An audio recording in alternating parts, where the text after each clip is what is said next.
Lord Krishna Naman, dear student, this is Ravi Yadav. Today we are discussing about conic section class 11th. Okay तो हम लोगों को actual में इसमें पढ़ना क्या कॉनिक सेक्शन में, ठीक है।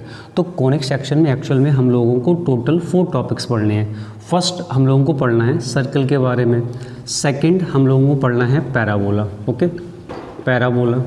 इसके बाद जो थर्ड हम लोगों को पढ़ना है वो हम लोगों को पढ़ना है एलिप्स, ठीक है। एंड लास्ट वन इज़ हम लोगों को पढ़ना है हाइपरबोला, ठीक है। तो इस तरीके से कॉनिक सेक्शंस में हम लोगों को ये 4 टॉपिक पढ़ने हैं, circle, parabola, ellipse and hyperbola.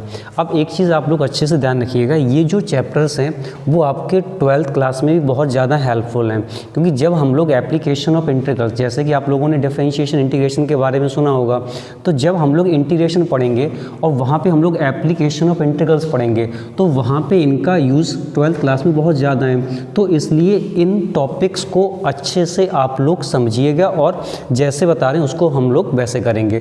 तो फर्स्ट हम लोग पढ़ेंगे 1 बाय 1, ठीक है। तो पहले हम लोग बात करेंगे सर्कल के बारे में। एक्चुअल में ये तो सभी को पता होगा कि सर्कल कैसे क्या होता है। देखो ये हमारे पास इस तरीके से सर्कल ड्रॉ हो गया। अब ये सभी को पता है कि ये जो बाउंड्री होती है इस बाउंड्री को हम लोग बोलते हैं सर्कमफेरेंस, और सेंटर से सरकमफेरेंस तक की डिस्टेंस को हम लोग क्या बोलते हैं, रेडियस बोलते हैं। ये सब चीज़ें हम लोगों को पता है, ये सब चीज़ें हम लोगों ने मेंसुरेशन में पढ़ी थी। अब ये जो हम लोग पढ़ेंगे वो पढ़ेंगे कोऑर्डिनेट ज्योमेट्री के अकॉर्डिंग। तो अब कोऑर्डिनेट ज्योमेट्री के अकॉर्डिंग अब बात को सुनना है। इसमें सबसे पहले एक्चुअल में इसमें हमें पढ़ना है क्या, इक्वेशन ऑफ सर्कल के बारे में।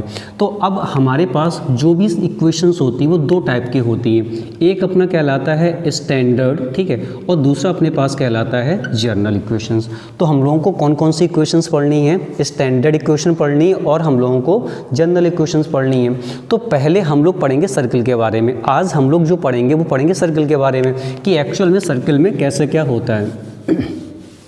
तो अब देखो यहाँ पे सबसे पहले हम लोग हेडिंग डालेंगे यहाँ पे सर्कल। तो अब सुनो यहाँ पे सर्कल में सबसे पहले हम लोग पढ़ेंगे equation of circle. Equation of circle, ये एक्चुअल में जो इक्वेशन अपने पास है वो अपने पास है स्टैंडर्ड इक्वेशन, ठीक है। तो अब स्टैंडर्ड इक्वेशन एक्चुअल में होती क्या है, ये अपने पास होती है x माइनस एच का whole square plus y minus k का whole square equals to r square.